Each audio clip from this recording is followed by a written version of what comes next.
변함없는 기쁨, 변함없는 기쁨이라는 제목으로 함께 하나님의 말씀 나누겠습니다. 성경 우리에게 항상 어떻게 하라고 말하죠? 항상 기뻐하라. 왜 이렇게 인상 쓰세요? 성경 우리에게 항상 기뻐하라고 우리에게 이야기하고 합니다. 기독교가 주는 우리에게 큰 복은 뭐냐? 부자로 사는 거, 좋은 집에 사는 거, 좋은 차 타는 거, 그것을 넘어섭니다. 그게 아니에요. 항상 행복한 거예요. 항상 기뻐할 수 있는 것. 이것이 기독교가 주는 축복입니다. 우리가 살면서 어떤 사람이 막 웃고 있습니다. 그 사람이 웃고 있다고 해서 진짜 행복한 걸까요? 이런 말 많이 하죠. 야, 내가 웃는 게 아니야. 사람이 어이가 없어서 웃습니다. 어이가 없어서 웃고, 또 어떤 사람은 너무 슬프고 힘드니까 차라리 잊기 위해서 웃습니다. 웃는다고 해서 내가 기쁜 게 아니에요. 그럼 반대로 운다고 해서 내가 반드시 슬픈 게 아닙니다. 그쵸? 내가 막 웁니다. 왜 웁니까? 진짜 기쁘면 울 수도 있어요. 정말 내가 열심히 공부해서 원하는 것에 합격을 했다거나, 아니면 정말 바라는 것이 되어졌다거나, 정말 말 안 듣는 아이가 편지를 하나 써서 나한테 줬는데 그게 너무 좋아서 슬퍼서 웁니까? 기뻐서 웁니까? 우리의 좀 인식을 좀 넓힐 필요가 있습니다. 내가 겉으로 웃는다고 해서 내가 행복한 것도 아니고, 내가 겉으로 해서 운다고 해서 슬픈 것도 아닙니다. 마찬가지입니다. 내 삶의 상황을 생각해 봤을 때 이 상황이 힘들고 어렵다라고 해서 진짜 슬픈 것이냐? 아니라는 거예요. 꼭 그런 건 아니라는 거예요. 오늘 좀 마음속에 변함없는 기쁨을 찾았으면 좋겠습니다. 여러분이 항상 행복하게, 항상 기쁘게 살 수 있었으면 좋겠습니다.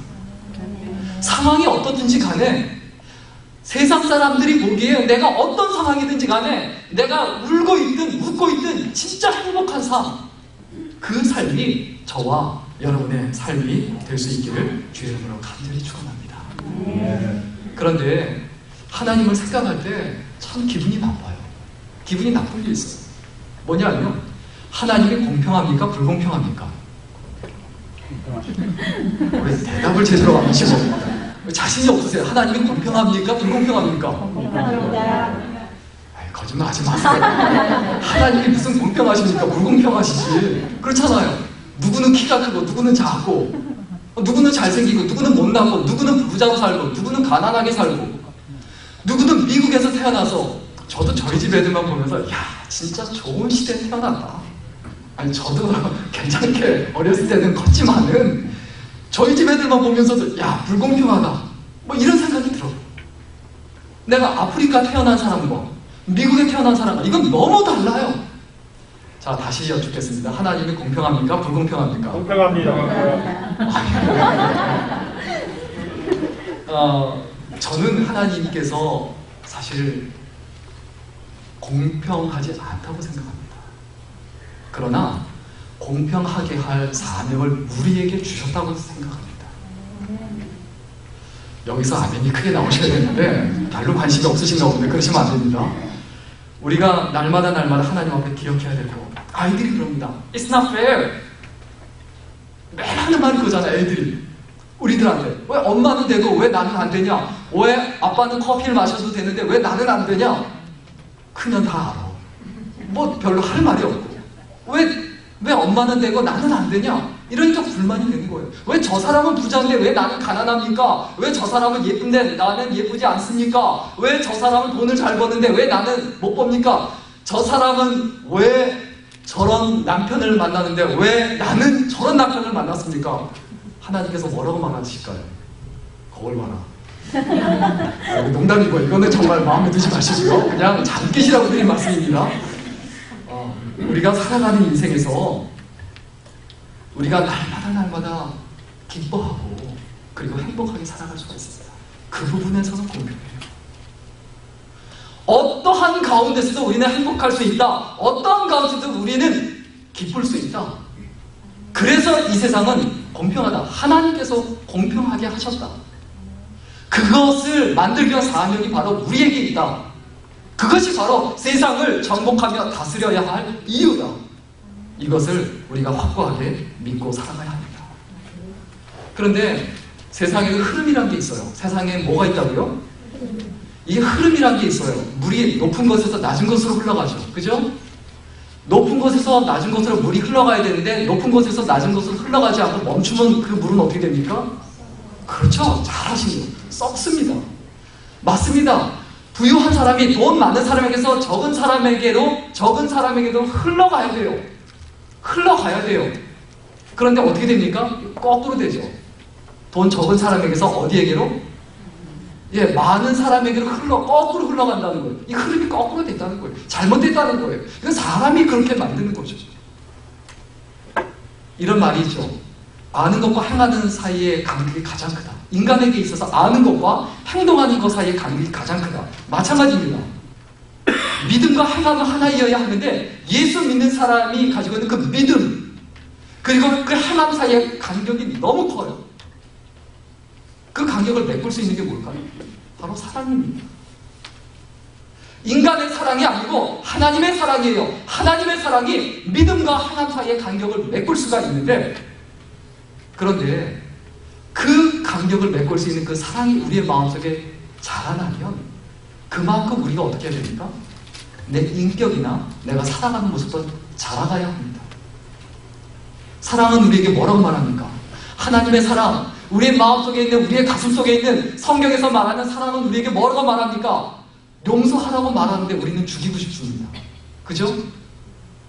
주라고 말하는데 우리는 더 가지고 싶습니다. 이해하라고 말하는데 이해는커녕 다시는 얼굴도 쳐다보기도 쉽지 않은 게 우리들 자신이에요. 사랑은 우리에게 뭐라고 말합니까? 가까이 다가가라고 말하는데 우리가 하는 것을 보면 오히려 반대 방향으로 가고 있어요. 우리가 가지고 있는 하나님의 사랑에 비해서 우리의 인격이, 우리의 됨됨이가, 우리의 살아가는 모습이 너무 초라합니다. 여러분 답답하지 않으세요? 여러분 안타깝지 않으세요? 우리가 이 땅에 살아가는 동안에 우리가 변함없는 기쁨이 우리의 삶 속에 있어야 되고 우리가 그렇게 살아가야 합니다. 그 비결이 뭐냐 하면 내가 더 많이 가짐으로 그것을 자랑거리로 삼지 말고 주는 것을 자랑거리로 삼아야 돼요. 내가 원수 갚을 수 있는 것을 자랑거리로 삼지 말고 원수 갚을 수 있지만 갚지 않는 것, 그것이 자랑거리가 돼야 합니다. 우리는 자랑거리의 개념이 바뀌어야 돼요. 자랑거리의 개념이 바뀌어야 합니다. 자랑거리에 뭐가 바뀌어야 된다고요? 개념. 그 개념이 바뀌지 않으면 개념 없는 게 돼요. 이 자랑거리가 어떤 겁니까? 제가 교회 한 군데를 좀 소개하고 싶습니다. 어떤 교회냐 하면 그 교회의 그 이름이 전주 안디옥 교회인데 전주에 있는 안디옥이라는 교회입니다. 그런데 이 교회 별칭이 깡통교회입니다. 저 교회가 깡통이거든요. 그러니까 미군들이 이 막사로 쓰던 것을 그냥 이렇게 땅에다가 그냥 그대로 옮겨다가 그냥 그대로 사용하고 있습니다. 그래서 그 교회의 별명이 깡통교회인데 여름엔 어떨까요? 여름엔 따뜻합니다. 긍정적으로 생각하시면 겨울에는 어떨까요? 그렇죠. 시원합니다. 추운 게 아닙니다. 저 교인들이 바로 그 교회의 교인들이에요. 그렇게 생각하는 거예요. 그리고 이 교회가 교인이 모이는 수가 지금 4,000명을 넘어서 거의 한 5,000명 정도 됩니다. 5,000명 정도 모이는데 저게 그냥 팍팍하게 모여있는데 얼마나 덥습니까? 덥게 예배드리고 짜증나면서 예배드리는데 그게 자랑거리예요. 저 초라한 교회 건물이 자랑거리예요. 왜 그렇죠? 주일학교부터 모든 부서가 재정의 70%를 다 성경헌금으로 보냅니다. 다 지역사회 봉사하고 다 성경헌금으로 보냅니다. 내가 불편하게 삶으로 해서 더 선교할 수 있고 더 복음을 전할 수 있고 더 구제할 수 있고 더 봉사할 수 있기 때문입니다. 그런데 저 바로 옆에 있는 건물이 있습니다. 이게 이제 부서 건물인데 이 건물이 참 희한합니다. 저 바로 옆에 바로 저게 붙어 있습니다. 저 건물. 저것도 교회 건물입니다. 야, 건물 멋있지 않으세요? 멋있지 않으세요? 아니 깡통교회와 저거 안 어울리잖아요. 야, 뭐 그렇지 개인 폼 잡는 거네. 옆에다가 저렇게 멋있게 저 교육관 건물 하냐? 이렇게 생각하는데 저게 어떤 건물이냐면 장애인들을 위한 시설입니다. 그리고 선교사들을 훈련시키기 위한 시설입니다. 장애인들이 저기서 모여서 이렇게 초를 만들어서 팔고 거기서 장애인들을 교육을 시키고 무료로 교육을 시키고 그것을 위한 시설이에요.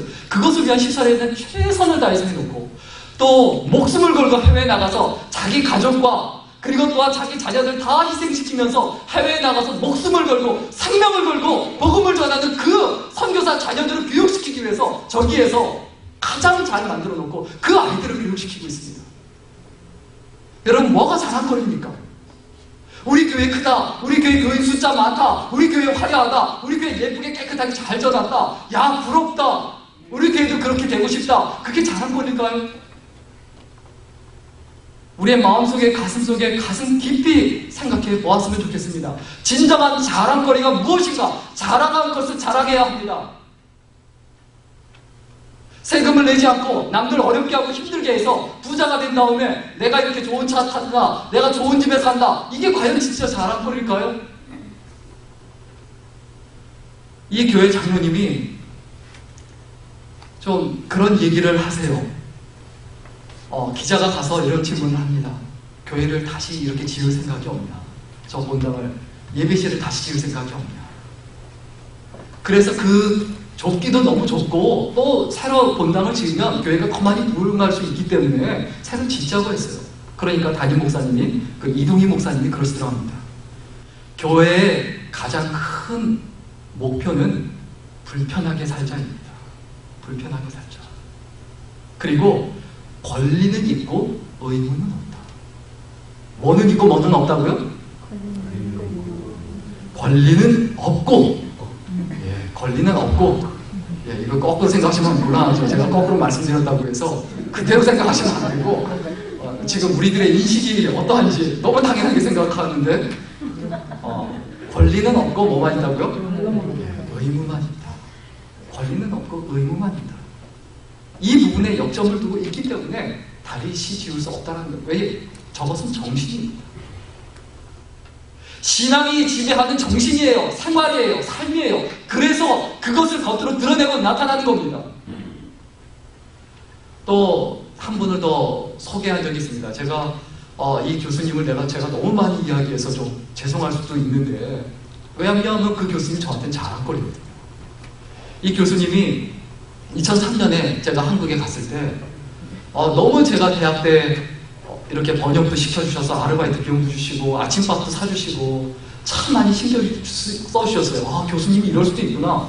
고등학교 때 선생님은 그런 분을 한 번도 만난 적이 없습니다. 오히려 숙제 안 한다고 때리기만 했지 뭐 잘못했다고 벌만 줬지 이런 걸 느껴본 적이 없거든요. 그런데 대학 가서 이 교수님을 만났는데 배가 고파서 쫄쫄 굶고 있는데, 정말 돈이 없어서 굶고 있는데 누가 어깨를 툭 쳐서 이렇게 쳐다보니까 씩 웃으면서 가자 따라와 그러더니 기숙사밥 400원밖에 안 했습니다. 그 기숙사밥을 이렇게 사주시고 이렇게 같이 먹고 그러는데 너무 기억이 남아요. 그래서 미국에 왔다가 2003년에 가족들하고 같이 가서 꼭 식사 대접을 하고 싶어서 이렇게 선물 이렇게 잘 준비해서 이렇게 뵈러 갔는데, 이 교수님 차를 봤는데 그 차는 아니죠. 비슷한 차입니다. 빨간색 그 프라이드인데, 저 프라이드가 어떻게 되냐면 저 차도 뒤에가 찌그러졌지만 옆에도 찌그러져서 다 녹이 슬었어요. 근데 저는 차를 빌려서 굉장히 좋은 차를 타고 갔거든요. 근데 옆에다 도저히 세워놓을 수가 없더라고요. 저 멀리 세워놨습니다. 그래서 그 차를 이렇게 보면서 하는 말이, 야, 이 차가 효자야. 보기는 좀 그래도 너무너무 아주 고장도 안 나고 너무 좋아. 너무 뿌듯해 하시는 거예요. 그리고 나서 그 교수님 이제 집에 갔는데, 아파트로 갔는데, 아니 아파트가 보통 다 좋잖아요. 세상에 그런 아파트가 있구나. 아니 정말 제가 건드리면 무너질 것 같아요. 금이 갈고 허름하게 말할 수가 없어요. 그런 아파트에 사세요. 그런데 그 아파트를 너무 자랑스럽게 생각하면서 개방이 아니죠. 개방을 하시는 거예요. 오픈을 하시는 거예요. 왜 그런가? 왜냐하면 자신이 가지고 있는, 그리고 버는 거, 그리고 재산 같은 걸 다 팔아서 필리핀의 그 가난한 섬에다가 땅에서 태어나서 땅에서 자서 땅에서 자라나고, 그리고 닭이나 아주 돼지하고 같이 사는 사람들이 있어요. 그 사람들을 위해서 학교를 자기 사비로 다 지어놓고 방학 때마다 거기 가서 그 아이들을 위해서 가르치고, 그리고 그 학교를 이끌고 있고 계시고 거기다 모든 것을 쏟아붓고 계시죠. 그래서 제가 거기 이제 재작년에 갔었는데, 저는 도저히 못 살겠어요. 그런데 너무 좋아하시는 거예요. 모기한테 물려서 온몸이 피부병처럼 이렇게 되는데 그게 너무 좋다는 거예요. 저는 괴로워서 밤에 잠을 못 자겠습니다. 정말 이가 갈립니다. 정말 빨리 가고 싶다. 그래서 온 팔이 그냥 이렇게 부어오르고 뭐 이렇게 한국에서 가져가고 뭐 이렇게 뿌리는 거, 뭐 팔찌로 되어 있는 거 뭐 이런 건 하고 아무 소용 없습니다. 왜 저 차가 자랑스럽습니까? 그 차는 그냥 돈을 아끼기 위한 차가 아니라 그 정신과 신앙이 살아있는 차기 때문에 그래요. 왜 그 교회 건물이 자랑스럽습니까? 왜 교인들이 그 교회 건물을 자랑스러워합니까? 진정한 자랑스러운 것이 무엇인지 그 개념을 분명히 해야 합니다. 여러분, 그리고 우리의 마음속에 기억해야 되는 것, 그 자랑거리, 그 자랑스러움의 개념을 잡은 다음에 그 자랑거리가 내가 돼야 합니다. 남이 자랑스러우고 오래가지 않아요. 내가 자랑스러워야 돼요. 내가 누구에게도 부끄럽지 않은 자랑거리가 되어야 돼요. 이 부모님들이 굉장히 착각하는 게 있어요. 부모님들이 착각하는 게 자녀들을 어떻게든 좀 자랑하고 싶고 자랑거리를 만들려고 굉장히 노력하고 애를 쓰고 달달달달 먹습니다. 뭐 공부해라, 뭐 이렇게 학원 가서 뭐 열심히 연습해라, 피아노 연습해라, 뭐 계속 그래요. 그런데 중요한 건 뭐냐면 자신이 자랑스러운 부모가 될 생각은 안 해요. 우리가 자녀들을 나의 자랑거리로 만들기 전에 해야 될 게 뭡니까? 내가 자녀들에게 자랑거리가 되려고 하는 것이 먼저입니다. 여기서 아멘 하셔야 됩니다. 우리가 살아가는 인생에서 내가 자랑거리가 되려고 해야 돼요. 내가 교회를 자랑스러워하기 전에 내가 교회의 자랑거리가 돼야 합니다. 우리가 살아가면서 이렇게 될 때 우리의 기쁨은 변함이 없습니다. 흔들림이 없게 돼요. 오늘 보면 17절 같이 보겠습니다. 오늘 보면 17절입니다. 오늘 보면 17절 같이 읽겠습니다. 시작. 70인이 기뻐 돌아가는데 주여 주의 이름으로 귀신들도 우리에게 항복하더이다. 70명이 막 기쁘고 흥분해서 돌아왔어요. 막 흥분해서 돌아왔어요. 그 당시 기쁜 일이 뭐였냐? 최고가 누구였냐? 귀신 쫓아내는 사람이었어요. 돈 많은 사람이 최고가 아니고 좋은 집, 좋은 차, 권력을 가지고 있는 사람이 최고가 아니었어요. 그 당시 유대인들에게 최고는 귀신 쫓아내는 사람이었어요. 왜 그러냐면 귀신 쫓아낸 사람을 고치는 방법이 없었거든요. 정신병원이 있는 것도 아니고 어떻게 할 도리가 없었어요.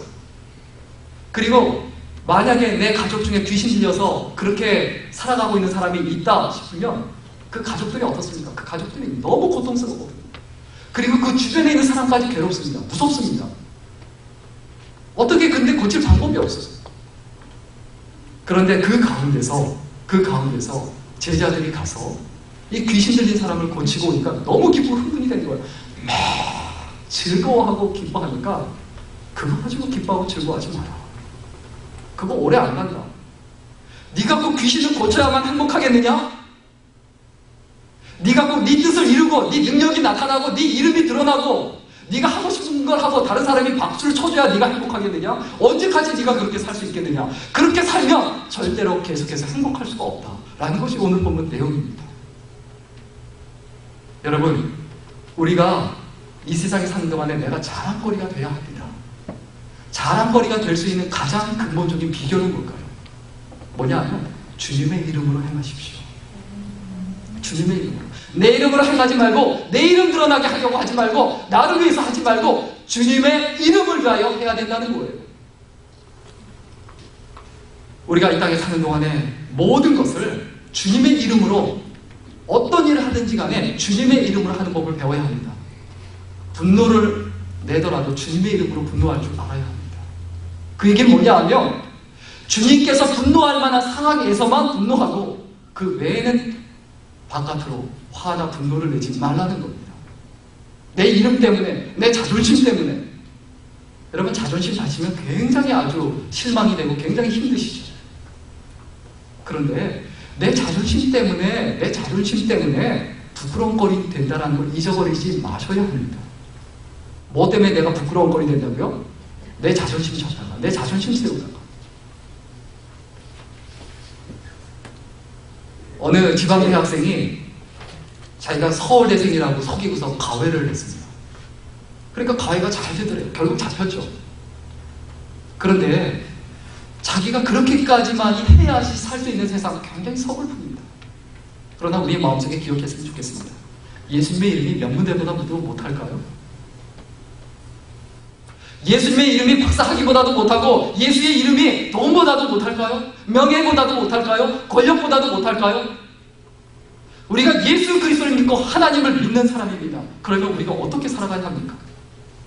사도행전 5장 41절 우리 같이 읽겠습니다. 사도행전 5장 41절입니다. 시작. 사도들은 그 이름을 위하여 능력받는 일에 합당한 자로 여기심을 기뻐하면서 공의 앞을 떠나니라. 여러분, 우리의 기쁨이 어떤 게 흔들리지 않습니까? 예수 그리스도를 위하여, 예수 그리스도의 이름을 위하여 능력받는 거, 고난당하는 거, 고생하는 거, 그것을 오히려 기뻐할 수 있어야 된다는 거예요. 진정한 신앙인은 예수님의 이름을 위하여 죽을 수도 있습니다. 그게 진짜 신앙인이에요. 그러면 나는 그렇게까지 못해요. 그럼 말하지 마세요. 그러면 말하지 말아야 돼요. 예수 그리스도를 위해서 죽을 수도 없는 사람이 뭐가 내세울 게 있다고, 뭐가 그렇게 많이 잘났다고, 이 표현이 과격하더라도 이해해 주세요. 어떤 의미인지 여러분 잘 아실 거라고 생각합니다. 내가 그 정도 각오도 안 돼 있으면서 야, 내가 이거 했어요, 저거 했어요 라고 얼마나 내세웁니까? 우리가 가슴을 치며 하나님 앞에 회개해야 됩니다. 그리스도께서 나를 위하여 십자가에 못 박혀 죽으셨는데 내가 그분을 위하여 죽을 각오조차 하지 않으면서 내가 뭐가 그렇게 잘한 게 있다고 목소리를 내고 잘했다 그러고 누가 잘했냐 못했다 그러고 내가 자리를 차지하려고 하고 그렇게 하냐는 거예요. 우리 로마서 1장 5절 같이 읽겠습니다. 로마서 1장 5절입니다. 같이 읽겠습니다. 시작. 그로 말미암아 우리가 은혜와 사도의 직분을 받아 그의 이름을 위하여 모든 이방인 중에서 믿어 순종하게 하나니 내가 예수 그리스도를 믿고 그 이름을 위하여 예수 믿지 않는 사람에게 나아가서 그 사람이 믿어 순종케 했다면 그제서야 나는 사명을 감당하고 있는 겁니다. 그런데 그렇게 하지 못하면서 초라한 모습이면서 주님 앞에 할 말이 아무것도 없는 모습이면서 우리가 얼마나 목소리를 키웁니까? 집에서 목소리 키우고 직장에서 목소리 키우고 교회에서 목소리 키우고 세상에서 친구들 사이에서 목소리 키우고 우리가 무엇을 하든지 간에 주님의 이름으로 해야 합니다. 그것이 은혜고 축복임을 믿기를 주의 이름으로 간절히 축원합니다. 그리고 오늘 보면 19절 다 같이 읽겠습니다. 오늘 보면 19절입니다. 같이 읽겠습니다. 시작. 내가 너희에게 뱀과 전갈을 밟으며 원수의 모든 능력을 제어할 권세를 주었으니 너희를 해할 자가 결단코 없으리라. 우리가 이 땅에 사는 동안에 내 능력으로 살아가면 안 됩니다. 내 능력에 한계가 있어요. 우리가 보통 내가 할 수 있는 데까지만 해요.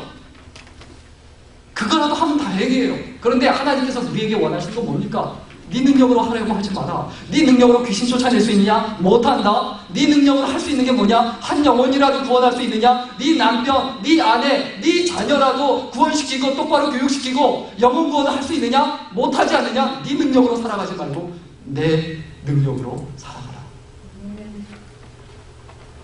우리는 주님의 이름만 가진 것이 아니라 주님의 능력도 가졌습니다.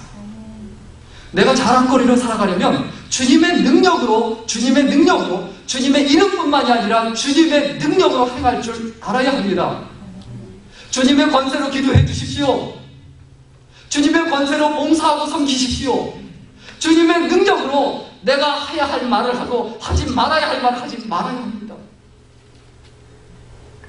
전 개인적으로 남의 글을 읽으면서 진짜 살짝 운 거 말고요. 펑펑 운 적이 딱 2번 있습니다. 남의 글을 읽으면서 진짜 많이 운 적이 2번 있는데 한 번은 뭐냐면 직장 앞 말기 환자 김현경 씨라는 분의 이야기입니다. 그분의 이야기는 제가 작년에 제가 언제 아마 얼마 안 됐을 때 간단하게 소개를 해드렸을 겁니다. 이 김현경 씨라는 분이 31살 때부터 글을 쓰기 시작해서 49번을 글을 라디오에다가 이렇게 써서 보내고 그리고 직장암으로 세상을 떠난 이야기입니다. 그분의 그 편지 그대로. 그래서 그분의 그 글이 이렇게 인터넷에 올라왔는데 그걸 읽으면서 하나하나 읽으면서 얼마나 울었는지. 근데 그분이 이야기하는 그 고백 중에 많은 고백이지만 그런 고백이 있어요. 내가 소중한 사람들을 위해서 건강할 때는 이 진공 청소해가지고 집을 청소하는 게 그렇게 귀찮고 싫었는데 소중한 사람을 위해서 정말 진공 청소기 가지고 청소를 그렇게 하고 싶더라는 거예요.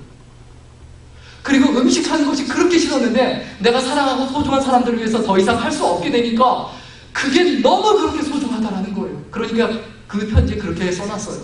여러분, 소중한 사람들을 위해서 하는 것들을 힘들어하거나 어려워하지 마세요. 그것은 너무 소중한 일입니다. 너무 귀한 일입니다. 할 수 없을 때가 옵니다. 그런데 이분의 이야기보다 제가 이제 대학 때 읽은 책이 있는데 이 책을 읽고 얼마나 울었는지, 이때는 진짜 제가 눈이 퉁퉁 부었습니다. 눈이 퉁퉁 불었어요. 근데 그 책이 무슨 책이냐면 20살까지 살고 싶어요 라는 책입니다. 20살까지 살고 싶어요. 그래서 그 책에 보면 민초이라는 아이가 17살인데 이 아이가 이제 암에 걸려서 이제 죽게 됐죠. 그런데 그 아이의 소원이 뭐냐면 20살까지 살고 싶다는 거예요. 그래서 그 편지를 계속해서 보낸 겁니다. 그 편지를 그 당시 DJ가 이제 김청한 씨, 그 산울림의 김청한 씨가 라디오 DJ를 하고 있고 이장수 감독이 그 PD를 하고 있었는데 그때 그것을 그대로 편지를 뭐 활자리를 찍지 않고 그 아이의 편지를 그대로 책으로 만들어서 보낸 것이 바로 20살까지 살고 싶어요입니다. 그래서 그 글을 좀 이렇게 조금 먼저 소개를 하면 그 글의 제목이 먼저 뭐냐면 저는 눈물을 받아 먹고 사는 아이예요 라는 글입니다. 저기 있는데 그대로예요. 그냥 그대로 책으로 나왔어요. 저는 눈물을 받아 먹고 사는 아이예요. 엄마 눈물 한 방울로 오늘을 살고 아빠 눈물 두 방울로 내일을 사는 그런 아이예요. 언니들의 눈물로 숨을 쉬고 형부들의 눈물로 앞을 보는 아이예요. 울고 싶었어요. 하지만 제가 울면 식구들이 마음 아파하기 때문에 핑계를 만들어야 했어요. 그래서 슬픈 책을 읽어서 앞에 놓고 슬픈 책을 펴서 앞에 놓고 훌쩍거리며 울었어요. 엄마가 어디 아프니 하며 들어오셨어요. 아니 책이 너무 슬퍼서 울고 있어요. 엄마는 얘도 어리긴 하시며 부어오른 목에 찬수건을 대주셨어요. 근데 엄마가 한참 날 보시더니 희야, 초희야, 그 페이지가 그렇게 슬프니 하시며 책을 덮어버리고 나가셨어요. 바보같이 우느라고 책장 넘기는 건 잊어먹은 거예요. 난 왜 이리 멍청한지 속상하게 난 또 엄마를 울려버렸어요. 아저씨, 힘들어서 못 있겠네요. 좀 우리가 살아가는 인생에서 이 아이들의 그 마음, 더 이상 삶을 살아갈 수 없는 아이들의 그 마음이 있습니다. 힘들지만 그 아이의 편지 중에 뒷부분이 이런 부분으로 끝나는데 하얀 머리 성성한 우리 아빠, 날 업어 굽어진 허리, 갈수록 야유야가는 아빠 얼굴에서 난 슬픔조차 느낄 수 없는 아픔을 본다.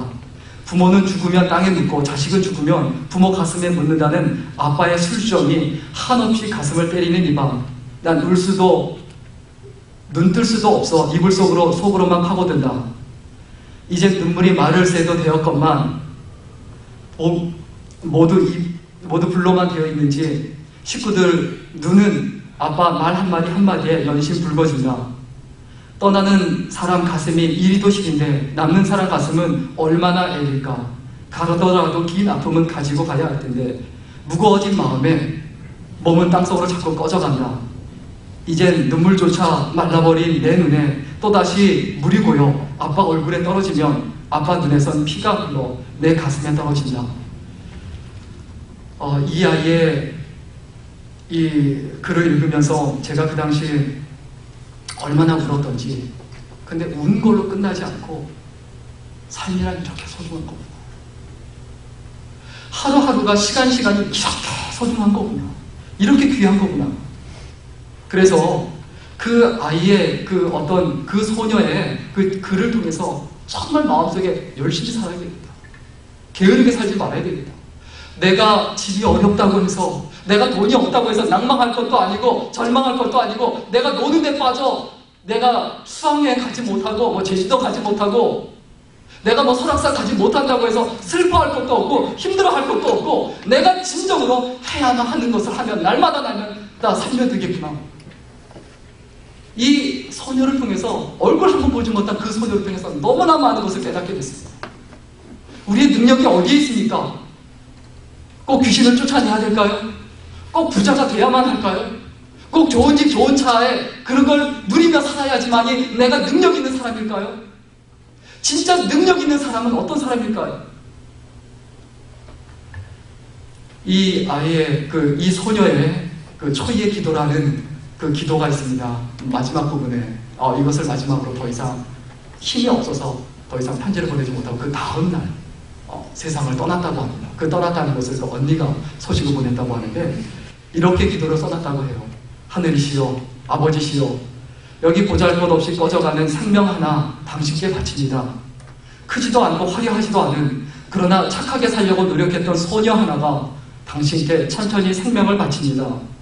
아쉽다고 말하기엔 꽉 찬 것 같고 꽉 찼다고 말하기엔 너무도 모자란 듯한 내 17회 아버지시여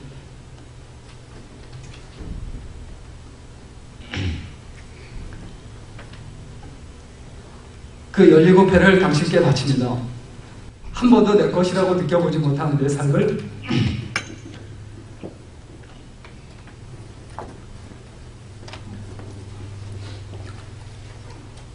주인인 당신께 드립니다. 아버지시여 어릴 적 엄마 품에 십자가에 매달리신 당신의 모습이 전 아름답다 느꼈습니다. 나도 당신에게 속할 수 있는 사람이길 원했습니다. 그런 나의 생명을 영원히 당신에게 바칩니다. 난 서럽지 않습니다.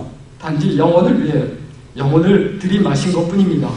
아버지시여 내 17회 고스란히 당신에게 바치니 내 몫일지도 모를 남는 생이 있다면 내 몫일지도 모를 남는 생이 있다면 천진한 어린 양들에게 고를 뿌려주소서.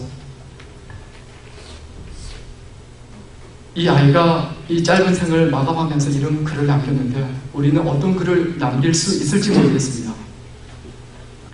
우리에게 너무나 평범한 하루가 어느 누군가에게는 너무나 간단한 정말 살고 싶었던 하루였다는 것을 그 아이가 그 소녀가 깨닫게 해줬죠. 삶이라는 것은 뭘까요? 삶이라는 것은 사랑하는 법을 배우기 위해 주어진 자유시간입니다. 삶이란 뭐라고요? 사랑하는 법을 배우기 위해 주어진 어떤 시간이다? 자유시간입니다. 우리의 마음속에 내가 진정으로 능력 있는 존재로 자랑거리로 살아가기 위해서 해야 될 것이 무엇입니까? 하나님께서 우리에게 주신 생명이라는 게 있습니다. 그 생명보다 더 큰 게 어디 있습니까? 그것보다 더 강한 게 어디 있습니까? 우리가 예수 그리스도를 위하여 죽을 각오를 하고 살아가지 않는다면 내가 내 믿음이 내 신앙이 자라나고 성장한다 불가능해요. 지식만 자라날 뿐입니다. 믿음이 자라나는 게 아니에요. 지식만 자라나는 거예요. 내 욕심만 자라나요. 나는 더 많이 한다. 나는 더 많이 신앙생활을 했다. 그러니까 나는 더 많이 누리고 싶다. 내가 이만큼 교회에서 봉사했으니까 내가 이만큼 신앙생활하고 성경을 읽고 기도를 하고 헌금을 했으니까 내가 이만큼 누려야 되겠다. 그게 신앙이 자라고 있는 순간일까요? 그리스도를 위하여 죽을 각오 자체를 하지 않았는데 출발을 하지 않았는데 나는 굉장히 착각합니다. 내가 신앙이 좋다고 착각합니다. 나는 믿음이 좋다고 착각합니다. 정말 그게 믿음이 좋은 걸까요? 우리의 마음속에 주님의 능력으로 살아가야 합니다. 주님의 능력은 무엇이었습니까? 생명이었습니다. 귀신을 쫓아내는 게 아니었습니다. 그 능력을 우리에게도 주셨습니다. 그 삶을, 그 능력을 우리가 어떻게 할 것인가? 무엇을 위하여 살아갈 것인가? 무엇을 위하여 할 것인가? 우리가 반드시 기억해야 되죠. 마지막 20절입니다. 오늘 본문 20절 다 같이 읽겠습니다. 오늘 본문 20절입니다. 그러나 귀신들이 너희에게 항목하는 것으로 기뻐하지 말고 너희 이름이 하늘에 기록된 것으로 기뻐하라 하십니다. 우리가 무엇을 기뻐하지 말아야 한다고요? 귀신이 너에게 항복한다고 그거 좋아하지 마라. 네가 큰 부자가 된다고 좋아하지 마라. 너희 이름이 하늘의 생명책에 기록되어 있는 것을 가지고 기뻐해라. 그렇다면 죽음도 무섭지 않은 거예요. 죽음 이유가 보장된 인생입니다. 우리가 이 땅에 사는 동안에 우리의 가장 큰 행복과 기쁨이 무엇인지 생각해 봤으면 좋겠습니다. 우리의 신분 때문에 행복했으면 좋겠습니다. 우리의 무엇 때문에요? 나의 신분, 우리의 신분. 나는 하나님의 자녀입니다. 우리는 하나님의 백성입니다. 그것 자체 때문에 기뻐하고 즐거워할 줄 알아야 돼요. 대통령 아들이다라고 하면, 대통령 딸이다라고 하면 대통령 아들이고 딸이어서 내가 뭘 할 수 있다. 부자의 아들이고 딸이어서 뭘 할 수 있다. 이거 가지고 기뻐하지 말라는 거예요. 대통령의 아들이 되었으면 그 자체로 기쁜 겁니다. 마찬가지입니다. 하나님의 자녀가 되었으면 그 자체로 기쁜 겁니다. 그리고 우리가 기뻐할 것이 있습니다. 뭡니까? 우리가 할 수 있는 것을 하는 것에 기뻐해야 합니다. 할 수 없는 것을 막 못해서 안달복달하면서 내가 이거 못해, 내가 왜 이렇게 무능해, 내가 이거 할 수 없어, 이러면서 슬퍼하지 말라는 거예요. 내가 할 수 있는 것을 하면서 기뻐하라는 겁니다. 내가 할 수 있는 것을 하면서 기뻐하는 것, 이것이 우리의 인생이 되어야 합니다. 내가 할 수 있는 게 뭡니까? 가지고 있는 건 주는 거예요. 다 주는 거예요. 생명까지도 주는 거예요. 내가 지금 죽어 있습니까? 아니면 나는 어차피 죽어가고 있는데 죽어가고 있는 인생을 내가 정말 천하보다도 귀한 영혼을 위하여 주고 있는가? 드리고 있는가? 우리가 가슴 깊이 생각해 봐야 합니다. 또 우리가 이 땅에 살면서 우리가 할 수 있는 것 어떤 겁니까? 용서하는 거예요. 수백 번 입으로 외우는 기도보다 한 번 크게 하는 용서가 더 힘 있는 기도입니다. 누가 나를 짜증나게 해요, 스트레스 받게 해요, 내 마음에 안 들게 해요, 나를 어렵게 해요, 힘들게 해요. 그럴 때 우리가 가져야 될 마음은 뭡니까? 원수 갚아야지 많이 내가 시원하니까? 복수해야지 많이 시원할까요? 내가 정말 하나님께 부르짖고 방언을 하고 밤새 철야기도 하고 금식기도 하는 것보다 한 번 용서하는 것이, 한 번 더 이해하는 것이, 그것이 정말 큰 기도 아닌가요? 누가 나를 무시하고 오해해도 용서할 수 있기를, 그리고 누가 나를 속이고 심지어 모욕을 해도 용서할 수 있기를 매일매일 간절히 기도하고 무릎 꿇을 줄 알아야 합니다. 그것이 크리스천입니다. 오늘 말씀 정리하고 마치겠습니다. 이혜인 시녀님의 그 시를 하나 좀 소개하고 마치겠습니다. 이혜인 시녀님이 이런 시가 있습니다.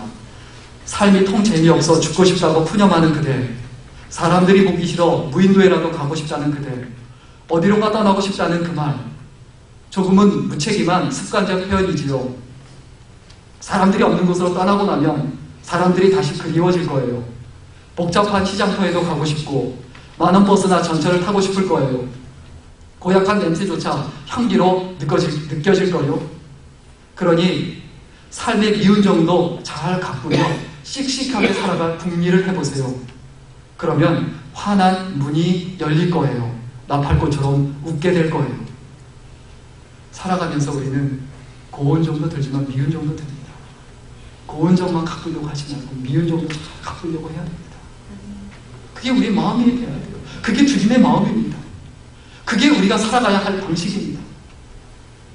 오늘 말씀 정리하며 마치면, 하나님이 나의 기쁨이 근원이 되면 우리는 자랑스러운 존재가 됩니다. 내 기쁨의 근원이 돈이 아니고 명예가 아니고 권력이 아니고 공부 잘하는, 아니면 잘난 내 자녀, 내 자식, 내 남편, 내 아내가 아니고 하나님이 나의 자랑거리고 나의 기쁨이 되면 결국 다른 사람들에게 내가 자랑거리가 됩니다. 그리고 그러한 삶을 살아가면 우리는 변함없는 기쁨을 누리게 됩니다. 여러분, 크리스천으로서 변함없는 기쁨을 누리며 살아갈 수 있기를 주의 이름으로 간절히 축원합니다. 기도하겠습니다. 참 좋으신 하나님, 은혜와 은총을 감사드립니다. 한 번밖에 없는 인생인데 더 많이 갖고 싶어서, 더 많이 누리고 싶어서, 더 많이 평안하고 싶어서 얼마나 애를 쓰고 살아가는지요. 이제는 기쁨의 근원이 내가 아는 게 하나님이 되게 하여 주옵소서. 하나님만 바라보며 하나님만 의지하며 하나님만 따라가게 하시고 하나님 앞에 아름다운 열매를 맺는 귀한 인생, 소중한 인생이 되게 하여 주옵소서. 감사드리며 예수님의 이름으로 기도드렸습니다. 아멘.